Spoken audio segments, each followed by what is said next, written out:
Donc, j'espère que vous allez bien, guys. Actuellement, dans ce truc qui arrive, on va retourner encore du côté de, du fameux clash entre Kendrick et du fameux clash entre Kendrick et son ami Drake. Et actuellement, dans ce clash, il y avait quelqu'un qui est cette personne qu'on va parler, 50 Cent, qui a dit que tout ça va mal se finir. Tout ça va mal se finir.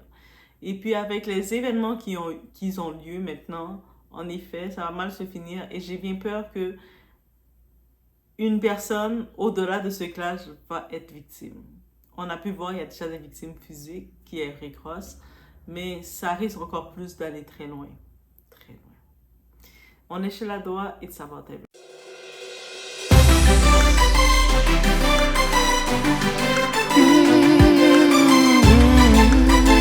You saw that nigga Rick Ross got fucked up, man.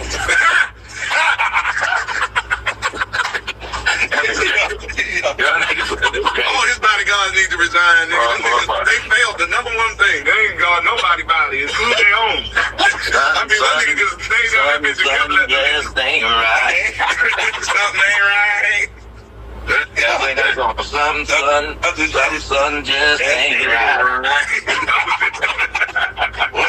What's going on? So then I can go this motherfucker all day. Keep them on something ain't right. Yo, maybe let me get this better. That's that Harlem on 25th Street, man. Yeah. That's that Grand Project in me. En vrai, vous savez, c'est sûr qu'on prend la nouvelle comme ça, c'est drôle, on se dit « Oh, Canada is not that soft » parce que beaucoup de personnes se disaient que Canada est très soft parce que le fait... Bref, je sais pas pourquoi on dit Canada est soft. En vrai, je sais pas pourquoi. C'est dur. Au Canada, de vivre au Canada, c'est dur. C'est encore même plus dur que de vivre aux États-Unis. Même si vous voulez tenter votre chance, vous avez plus de chances de réussir votre vie aux États-Unis qu'au Canada. Canada, c'est un pays tough. Je ne sais pas pourquoi le monde, ils associent les Canadiens à des personnes soft. Peut-être le fait qu'on souffre tellement au Canada que ça nous a rendus très conciliants et résilients avec beaucoup de choses de la vie. OK? Ben là, maintenant, cet événement avec Rick Ross qui est arrivé, Rick Ross, il a juste joué une chanson. Imaginez, il a juste joué une chanson. Un son. Le son dure même pas 3 minutes. Il s'est fait sauter dessus comme jamais.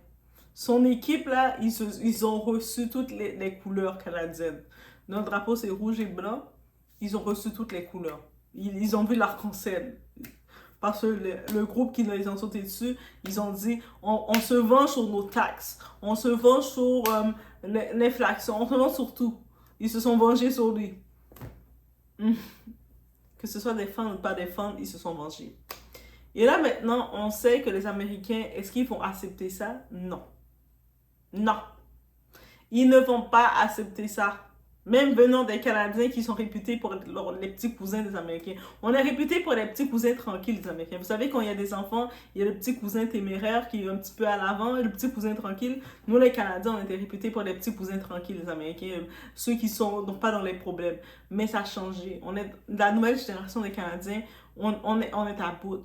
On est comme, on pète des coches facilement. Là, pour un son qu'on pète des coches. Imaginez pas pour le reste.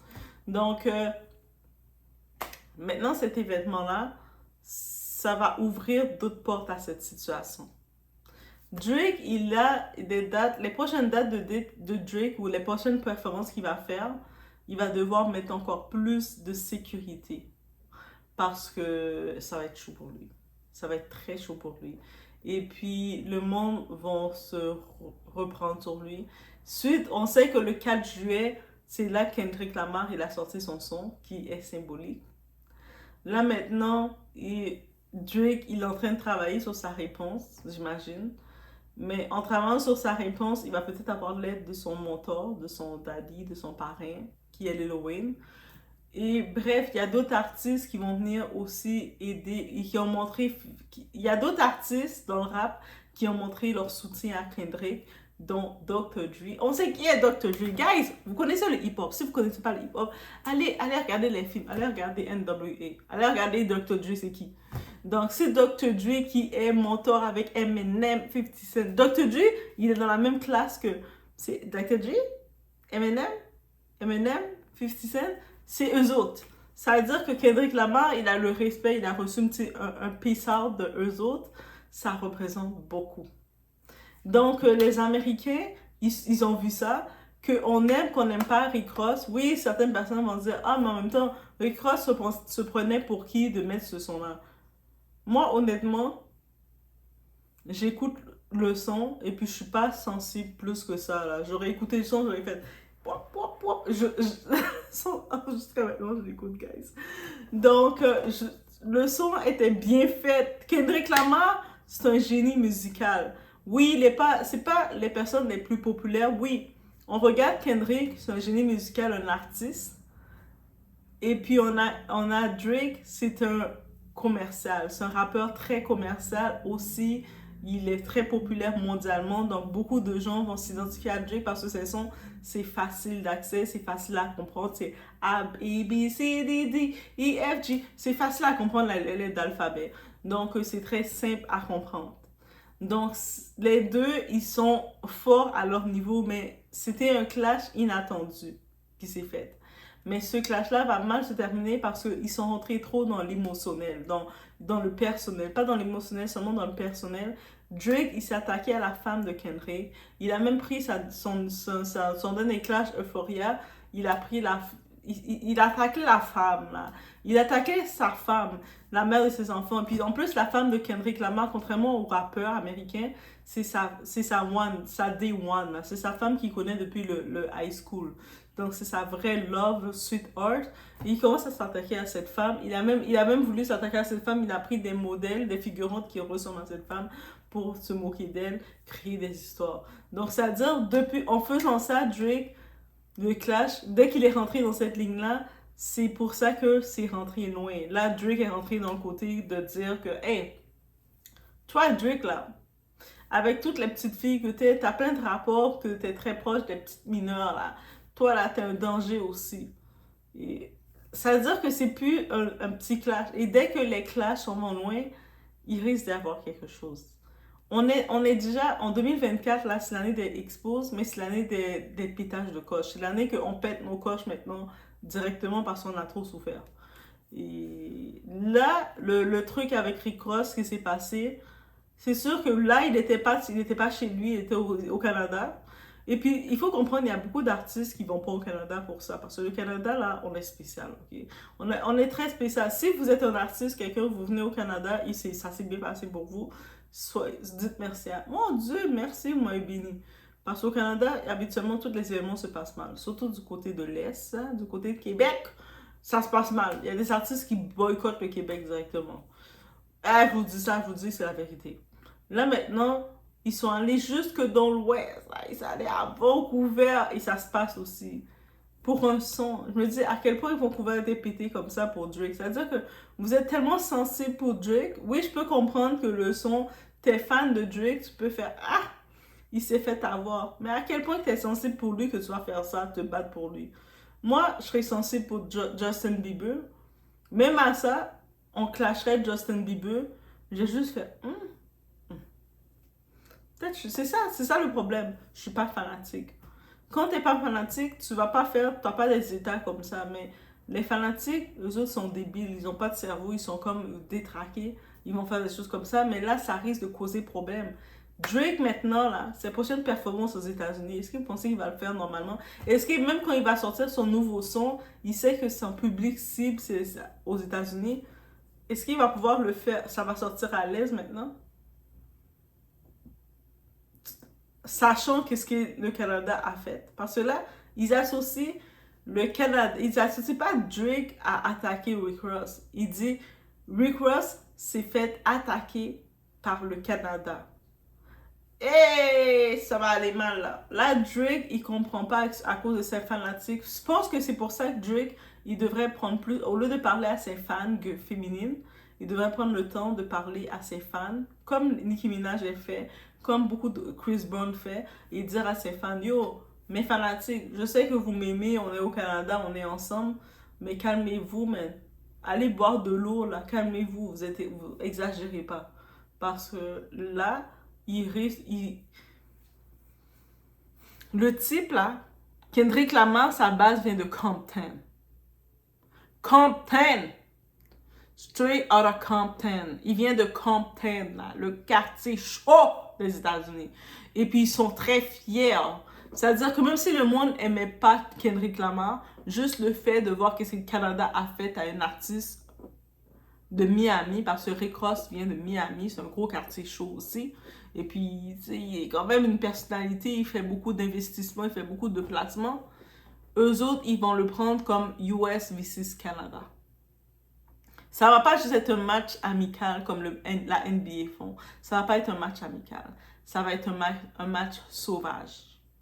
On sait que on s'ennuie qu'il y avait des clashs musicaux. On disait, oh, pourquoi les rappeurs font pas des clashs musicaux comme dans le temps? Les derniers clashs musicaux qu'il y avait, on a vu les artistes se faire enterrer. Tupac est mort, B.I.G. est mort.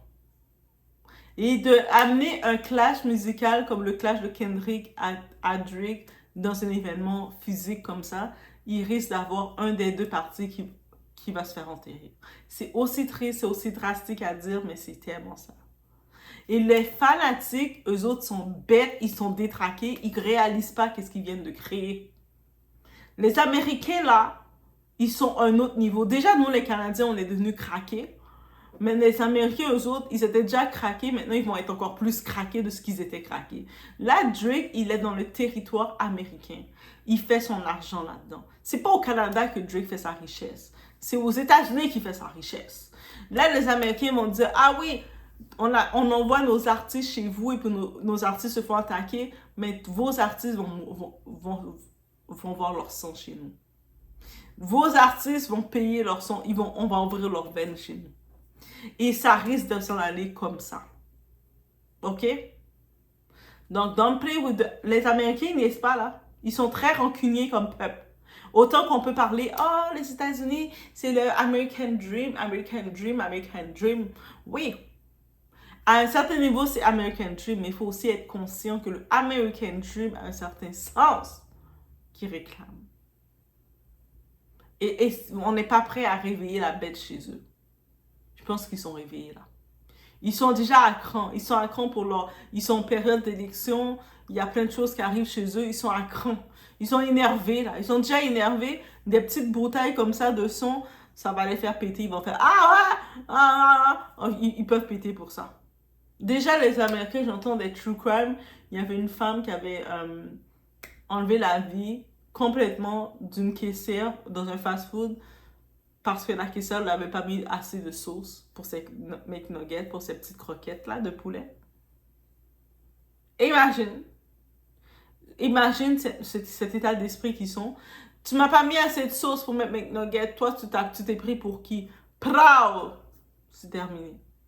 Là, maintenant, eux autres, ils sentent qu'on les a manqué de respect, à quel point ça peut aller. Donc, je pense que de ce côté-ci, même si 50 Cent, on sait qu'il prend les choses à la blague, il est comme mais il a dit la vérité. Il a dit, cette histoire de Kendrick Lamar et Drake, ça va très mal se terminer. Le monde ne l'a pas pris au sérieux, mais il sait qu'est-ce qu'il dit. Même s'il met le feu, là, il a regardé l'histoire avec Rick Ross de nulle part qui se fait attaquer parce qu'il a mis le son, alors que partout, le son joue. Même Toronto, qui est la base de Drake techniquement, il joue le son de Drake, de Kendrick Lamar. Parce que le son est... Même si tu veux pas aimer Kendrick Lamar, mais qui aime pas Kendrick Lamar? Dites-moi que vous aimez pas Kendrick Lamar dans les commentaires, je veux vous voir. J'ai jamais vu quelqu'un me dire, moi j'aime pas Kendrick Lamar. J'aime pas Kendrick Lamar. Les sons qu'il fait, c'est pas bon. Je veux que quelqu'un me dise ça. Parce qu'actuellement, j'ai pas encore trouvé quelqu'un qui m'a dit ça. Parce qu'il est peut-être pas commercial comme Drake, mais c'est lui, c'est un artiste, un poète. Lui, là, c'est la poésie du rap qu'il nous fait. Et Kendrick Lamar, on écoute son son, même si on a vu, en plus, il est tellement stratégique, Kendrick Lamar. Il a sorti son disque le 4 juillet, la fête américaine, juste pour sensibiliser les Américains à son son, pour le sentiment d'appartenance. Ça, c'est pas un petit gars stratégique, ça? Ça, c'est pas quelqu'un de bas quartier, là. C'est quelqu'un de stratégique. Il a dit, je sais que Drake, c'est quelqu'un de commercial, je vais jouer dans le commercial avec lui aussi. et le son est bon. C'est pas un son de bras cassé, un son qui est bras cassé, là, un son de plastique. C'est le plastique comme ça, vide à l'intérieur. Non, c'est un son qui a du contenu dedans. Donc, et là maintenant, comment il s'est fait attaquer? Lui, il s'est pas fait attaquer. Quelqu'un qui l'a supporté s'est fait attaquer. C'est-à-dire que c'est même plus... déjà, le clash, c'est même plus Drake versus Kendrick. Le clash est rendu le clan de ci versus le clan de ça. Et c'est ça qui va mal se finir. Donc, on sait qu'il y a le monde va venir se supporter. Les fanatiques de chacun des bords, eux autres, les fanatiques sont détraqués, là. Ils sont dans un niveau, ils vont faire « Ah, moi, on a frappé Rick Ross. Non, on va vous frapper aussi. Ouais. » C'est-à-dire que les prochains événements, que ce soit de Drake ou de Kendrick, évitez d'y aller. Le seul conseil. Même si vous êtes là, vous dites « Mais doigts, mais c'est correct. » Allez-y. Mais si vous êtes victime, là, votre famille n'a pas besoin de venir parler, de dire « Oh, mais les victimes, on a besoin d'une cagnotte. » Non. Parce que ce qui se passe là maintenant, ça va être chaud. On est dans 2024, c'est l'année des exposes. Le monde, on est détraqué. Notre cerveau est exposé. Ça veut dire que, bonne chance. En plus, c'est deux pays qui sont en fusion. Que ce soit le Canada, que ce soit les États-Unis, en Amérique, là, je sais pas pour l'Europe, mais nous, on est détraqués, là. On est à bout, on paye trop cher, ça coûte trop cher la vie, c'est compliqué. La température, les glaces de notre cerveau commencent à dégeler, à fondre. On est dans un autre niveau. Ça veut dire que ça risque d'être très chaud. Donc, on peut prendre à la blague, mais en même temps, on doit le prendre aussi, prendre un certain raisonnement sur ça, parce que ça va être chaud. Ça va être chaud. Et puis, rendu là, oui, j'écoute le son de Kendrick et je suis comme... Mais est-ce que j'irai dans un événement? Si je vois les deux, je vais dans un événement de... Ah non, je ne vais pas recevoir une bouteille là. Je suis en train de faire... Et puis je reçois une bouteille derrière la tête. Parce que ça risque d'arriver. Donc, si vous décidez d'aller dans un événement pour supporter directement, good luck. Mais soyez avisés.